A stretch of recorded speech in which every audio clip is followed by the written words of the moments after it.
नमस्कार दोस्तों, मेरा नाम है निकेश कुमार और आपका हमारे YouTube channel maths is magic में बहुत बहुत स्वागत है। हमने अभी पिछले लेक्चर के अंदर एक नया टॉपिक शुरू किया था, केंद्रीय प्रवृत्ति के माप, मेजर्स ऑफ सेंट्रल टेंडेंसी। उसके अंदर हमने समांतर माध्य अर्थमेटिकल मीन शुरू किया था। उसके अंदर हमने एक फॉर्मूला देखा था, समीशन xi अपॉन n, यानी जो भी हमें आंकड़े दिए होते हैं उन सभी आंकड़ों का योग बटा उन सभी आंकड़ों की संख्या, ये हमने औसत निकाला था। इसको औसत भी बोलते हैं, एवरेज। ठीक है, अब उसी का टॉपिक है और आगे बढ़ते हैं। अगर आपने पहली वाली वीडियो नहीं देखी है तो आप मेरे चैनल पे जाइए, उसे प्लेलिस्ट ओपन कीजिए, उसके अंदर मैंने प्लेलिस्ट बना रखी है और वहाँ जाके आप देख लीजिए। ठीक है, आपको बहुत अच्छे समझ में आ जाएगा। चलिए शुरू करते हैं आज का लेक्चर। आज का जो टॉपिक है वो वही है, उसके अंदर थोड़ा आगे है। अब देखिए, मैं आपको पूरी तरह समझाता हूँ। समांतर माध्य निकालने के लिए हमें जो आंकड़े दिए होते हैं उनके अंदर दो टाइप के आंकड़े होते हैं, टाइप 1 और ये टाइप 2। एक तो होते हैं अनग्रुप्ड डेटा। अनग्रुप्ड डेटा, ये अनग्रुप्ड डेटा में क्या होता है कि हमें ग्रुप की तरह नहीं देते, अनग्रुप एकदम बिखरे बिखरे देते हैं, जिसके अंदर सिर्फ वैल्यू होगी xi की, सिर्फ xi की वैल्यू होगी। उसके अंदर x1 x2 x2 कितने भी आंकड़े हो सकते हैं, उसको बोलते हैं अनग्रुप्ड डाटा। ठीक है, तो उनके लिए जब मीन निकालना होता है तो ये फॉर्मूला हम पढ़ चुके हैं पहले पिछली वाली क्लास के अंदर कि summation xi upon n, xi होगा जितने आंकड़े होंगे उनका योग बटा उन आंकड़ों की संख्या। उसके बाद में नंबर आता है 2, ग्रुप्ड डाटा, सम हुई डाटा। ठीक है, ये दो टाइप के होते हैं, एक डिस्क्रीट फ्रीक्वेंसी डिस्ट्रीब्यूशन, दूसरा कंटिन्यूअस फ्रीक्वेंसी डिस्ट्रीब्यूशन। डिस्क्रीट को बोलते हैं असतत या विविक्त बारंबारता और कंटिन्यूअस फ्रीक्वेंसी डिस्ट्रीब्यूशन को बोलते हैं सतत बारंबारता। ठीक है, अभी फ्रीक्वेंसी क्या होती है, देखिए, जब ऐसे कहा जाए कि x1 डाटा जो है, x1 आंकड़ा जो है ये कोई 5 बार आता है, x2 जो है ये 10 बार आता है, ये जो है वो 5 बार आता है, ऐसे ऐसे चलते जाएंगे, xn है 4 बार आता है। अगर इस प्रकार दिए हुए बहुत ज़्यादा आंकड़े दिए हों, उनकी फ्रीक्वेंसी दे रखी हो, फ्रीक्वेंसी का मतलब होता है उनकी नंबर ऑफ राउंड्स, यानी कितनी चीज़ें कितनी बार आई हैं। जैसे x1 5 बार आया है तो इसकी फ्रीक्वेंसी क्या हो गई, 5 टाइम, यानी ये चीज़ है वो 5 टाइम आई है। x2 की फ्रीक्वेंसी कितनी है, 10 है, यानी x2 जो भी आंकड़ा है वो कितनी बार आया, 10 बार आया। इसको बोलते हैं फ्रीक्वेंसी। ये होता है ग्रुप्ड डाटा। तो जब ये आंकड़े दिए होते हैं जिनकी फ्रीक्वेंसी दी हुई होती है उनको बोलते हैं डिस्क्रीट फ्रीक्वेंसी डिस्ट्रीब्यूशन। ठीक है, अब आता है कंटिन्यूअस फ्रीक्वेंसी डिस्ट्रीब्यूशन। कंटिन्यूअस होते हैं किसी इंटरवल के अंदर, किसी इंटरवल के अंदर, यानी जैसे ये होता है ना 0 और 1, ये 2 इंटरवल है, 2 से 5 ये एक इंटरवल है, उनके बीच की संख्या उनके बीच के अंदर होता है। डिस्क्रीट होता है बिखरा हुआ, जैसे 1 2 5 4 7 6 7 8 10, ये है डिस्क्रीट। लेकिन अब मैं कहूँ 1 से 2, 2 से 4, 4 से 6, ये होता है कंटिन्यूस, ये इंटरवल के अंदर आ रखा है, तो इसको बोलते हैं कंटिन्यूस डाटा। समझ में आ गया? तो इनकी भी फ्रीक्वेंसी होती है कि 1 से 2 के बीच के अंदर जो वैल्यू है वो 5 बार आई है, इसके बीच की है वो 6 बार आई है, इसके बीच की है वो 2 बार आई है। तो फ्रीक्वेंसी हो गई और ये कंटिन्यूस डाटा हो गया, तो इनको बोलते हैं ग्रुप्ड डाटा। ठीक है, अब ये था अपना, इसके अंदर ग्रुप्ड अनग्रुप्ड दो टाइप के होते हैं। अनग्रुप्ड डाटा जो होते हैं उसके अंदर फ्रीक्वेंसी नहीं होती, उसके अंदर अपन मीन सीधा निकाल लेते हैं, समीशन xi अपॉन n। फिर आता है ग्रुप डाटा। ग्रुप के अंदर डिस्क्रीट और कंटिन्यूअस दो प्रकार के होते हैं। डिस्क्रीट के अंदर फॉर्मूला होता है fi xi upon summation fi, यानी फ्रीक्वेंसी को उसकी xi के साथ गुणा करना है, फिर उनको ऐड करना है अपॉन समीशन fi। डरिए मत, इसका भी मैं क्वेश्चन करवाता हूँ और उसके बाद में इसका भी क्वेश्चन करवाऊँगा। फॉर्मूले देख लीजिए, इसका भी फॉर्मूला ये होता है summation fi xi upon summation fi। समझ में आ गया? चलिए, बाकी आपके जो भी डाउट हैं वो अभी क्वेश्चन के अंदर क्लियर हो जाएंगे। ठीक है,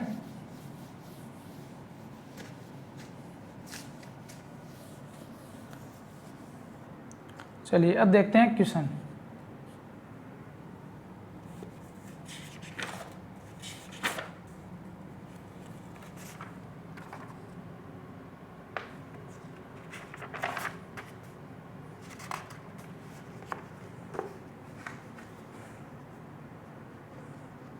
हमें निकालना है समांतर माध्य, मीन निकालना है हमें, ठीक है।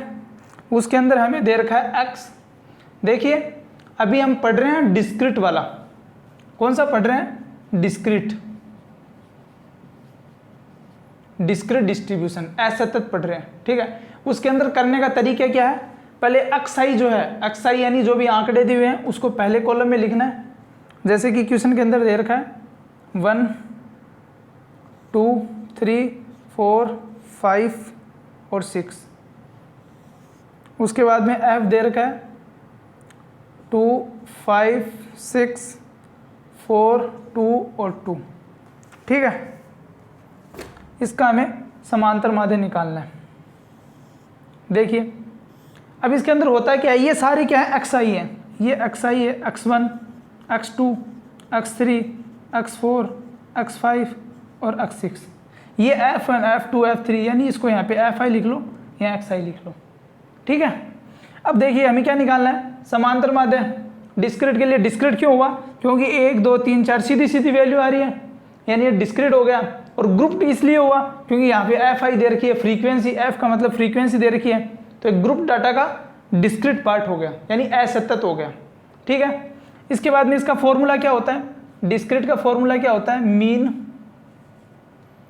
माध्य इज इक्वल टू क्या होता है? Summation fi xi upon summation fi, ठीक है। जहाँ पे जो समीशन fi है ये होता है n का मतलब होता है टोटल नंबर ऑफ फ्रीक्वेंसी, ठीक है। चलिए अब क्या इसका फॉर्मूला निकाल, तो fi xi, f को xi से गुणा करना है, fi xi गुणा कर दीजिए। 1 को 2 से गुणा किया 2, इसको किया 10, इसको किया 18, किया 16 10 12, आ गई। अब हमें क्या निकालना? समीशन एफ एक्स आई। समीशन का मतलब होता है योग, एडिशन। तो इनकी जो वैल्यूज हैं सारी, इनको ऐड कर दीजिए। ऐड करो कितना आएगा? 2 10 16 18 8, 1 2 3 4 5 6 68। तो समीशन एफ आई एक्स आई की वैल्यू कितनी आई? समीशन एफ आई एक्स आई की वैल्यू कितनी आई? 68। अब ये समीशन एफ आई, ये वैल्यू कितनी आएगी? 5 2 7 13 17 19 21, यानी समीशन एफ आई की वैल्यू कितनी आई? 21। हमें मीन निकालना था। मीन क्या होगा? समीशन एफ आई एक्स आई बटा समीशन एफ आई। समीशन एफ आई क्या है? 68 बटा 21। इसकी वैल्यू आएगी 3.238। समझ गए? समांतर माध्य निकालने के लिए उसका फॉर्मूला याद होना चाहिए और फिर उसको इस तरह निकालते हैं, ठीक है। समझ में आ गया? चलिए अब देखिए,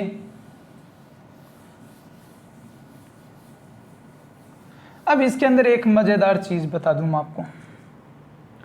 आपके आगे दे रखा है कल्पित माध्य विधि द्वारा समांतर माध्य। कल्पित माध्य विधि द्वारा समांतर माध्य।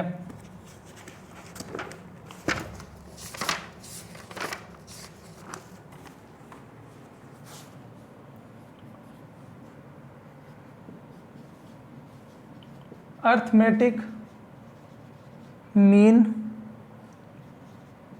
Using assumed mean.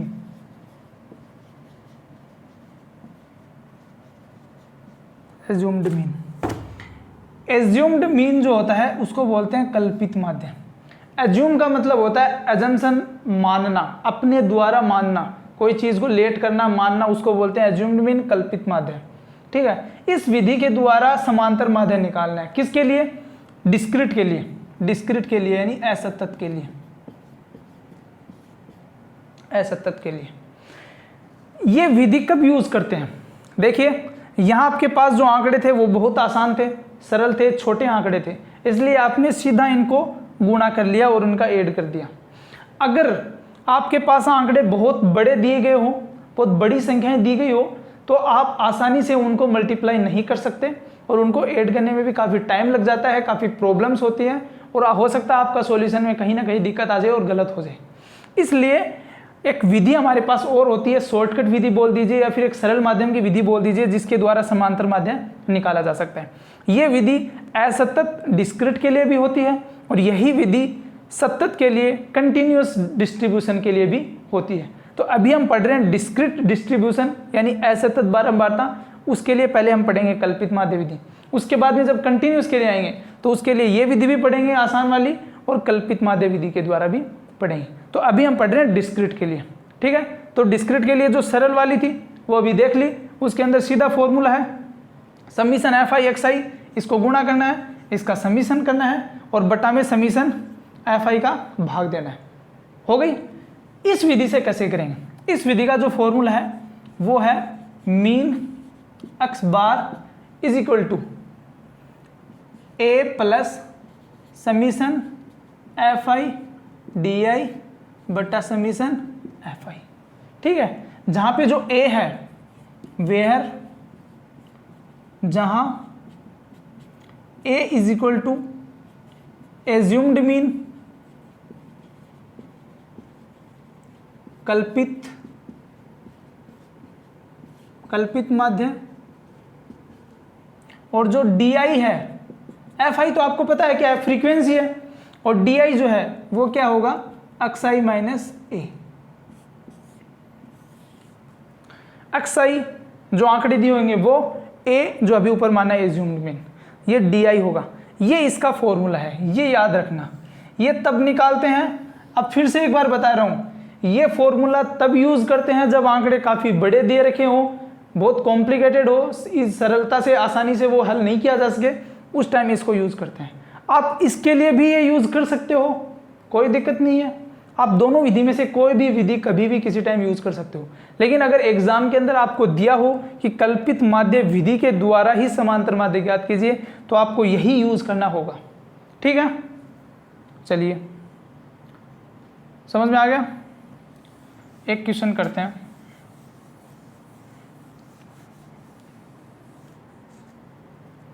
क्वेश्चन देखिए क्या है।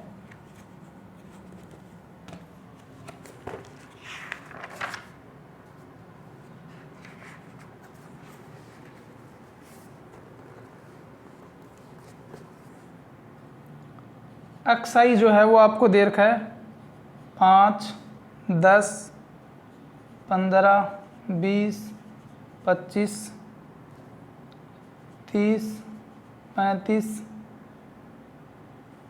40, 45 और ये 50। फिर आपको जो एफ आई है वो दे रखा है 20, 43, 75, 67, 72, 45, 39, 9, 8 और 6।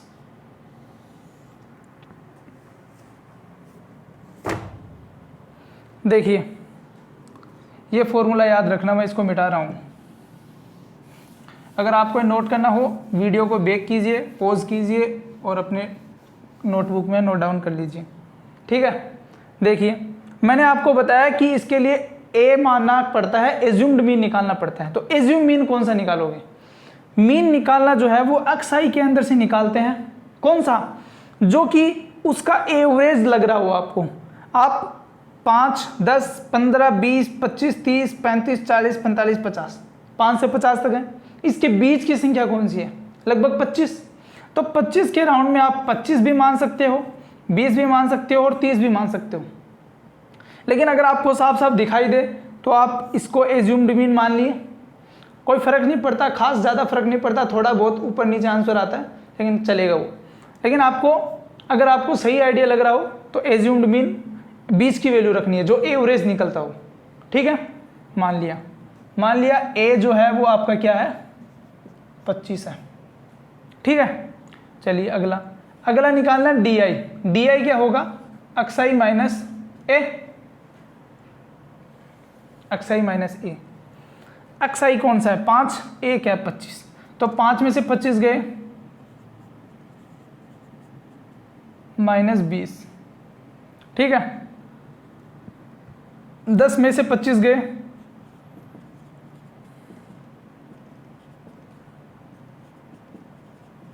-25 गए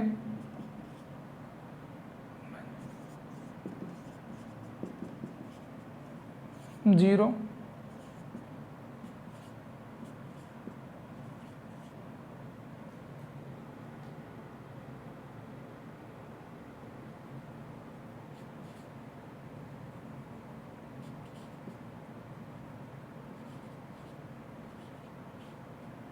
पच्चीस।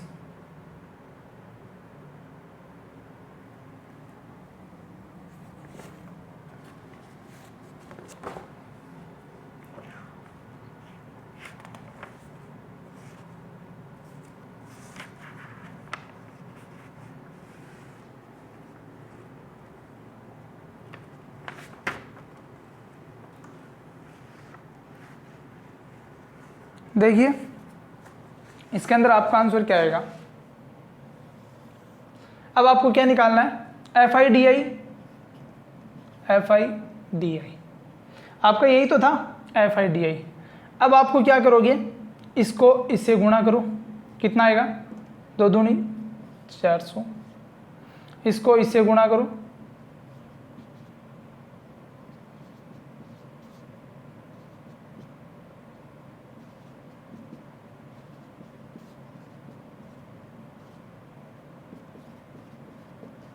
इसको करोगे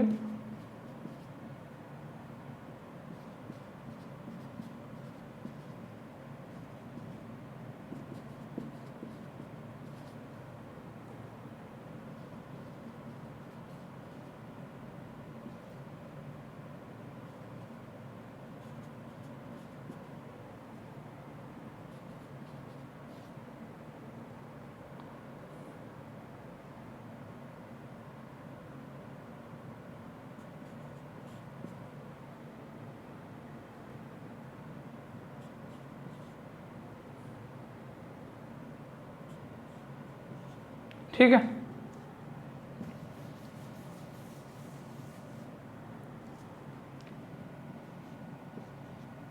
आ गया।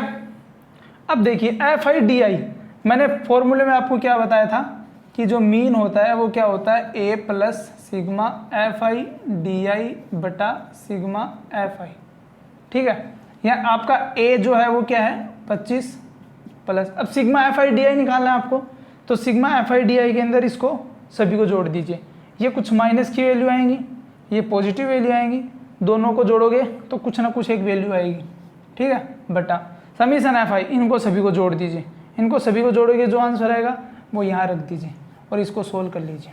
इसको सोल्व करोगे तो आपका मीन आ जाएगा कुछ ना कुछ।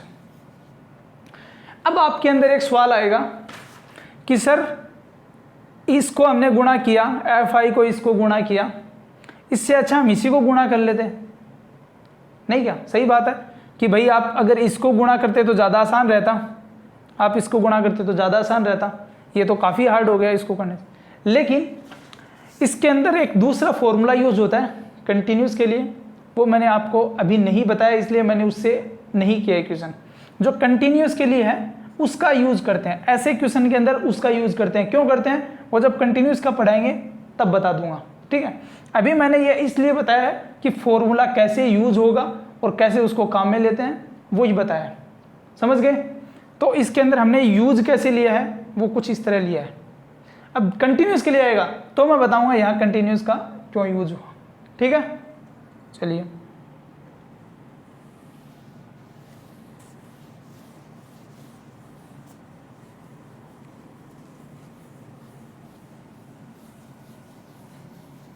एक आखिरी क्वेश्चन करते हैं।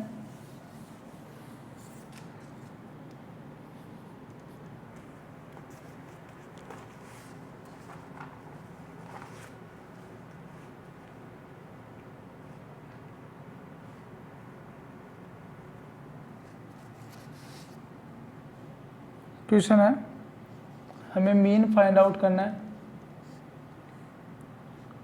XI आपको दे रखा है 67, 70, 72, 73, 75। FI दे रखा 4, 3, 2, 2, 1।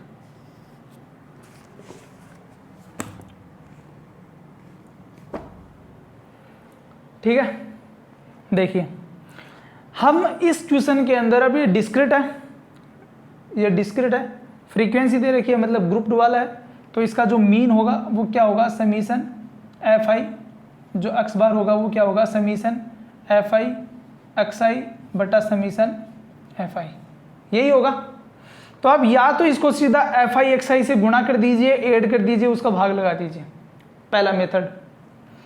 दूसरा मेथड जो है वो है कि x bar A plus summation FI DI बटा समीशन FI।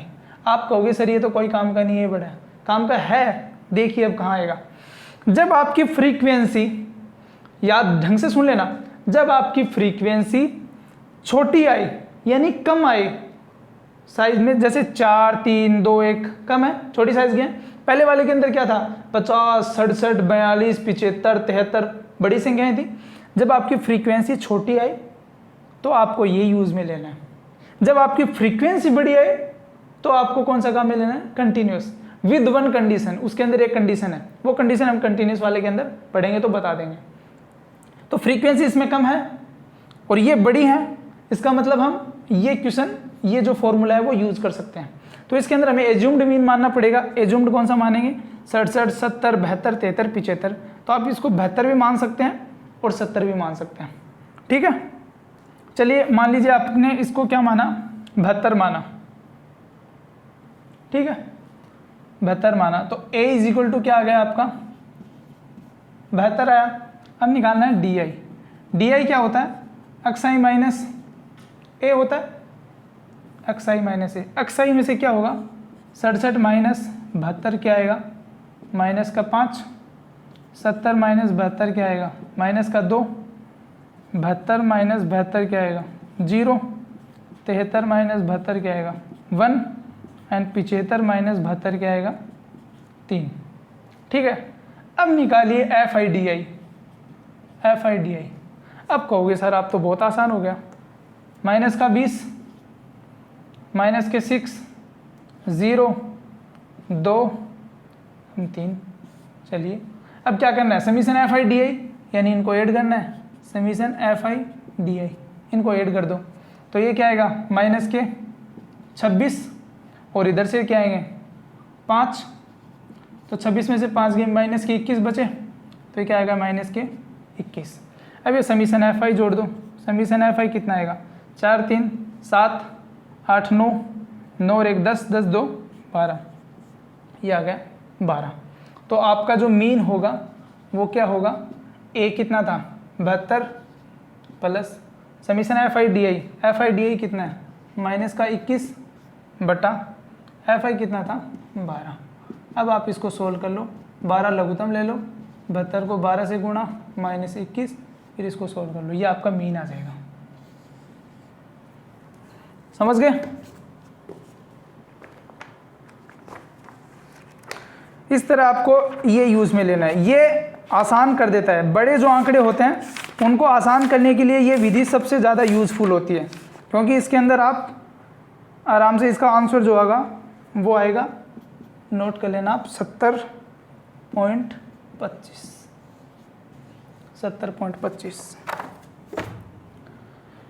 तो इस विधि का इसलिए यूज करते हैं कि देखिए FI भी छोटा हो गया, DI भी छोटा हो गया, दोनों को आपस में करेंगे तो छोटी छोटी वैल्यू आएंगी, इन वैल्यू को आप आसानी से सोल्व कर सकते हो। तो आज के लिए इतना ही। आई होप कि आपको ये क्वेश्चन जो है वो अच्छे समझ में होंगे। अगर आपको अभी तक समझ में नहीं आया तो कोई बात नहीं, अगली वीडियो के अंदर हम जब कंटिन्यूस पढ़ाएंगे, कंटिन्यूस वाले करेंगे, तो उसके अंदर आपको दोनों में डिफरेंस पता चल जाएगा, फिर आपको समझ में आ जाएगा कि ये कब यूज़ लेना है और कंटिन्यूस वाला कब यूज़ लेना है। तो आप हमारे साथ बने रहिए, आप नेक्स्ट वीडियो भी देखिएगा ताकि आपको ये वीडियो भी अच्छे से समझ में आ जाए। अगर आपको समझ में आया है तो वीडियो को लाइक कीजिए, चैनल को सब्सक्राइब कीजिए और हमारे साथ बने रहिए। वीडियो देखने के लिए थैंक यू सो मच।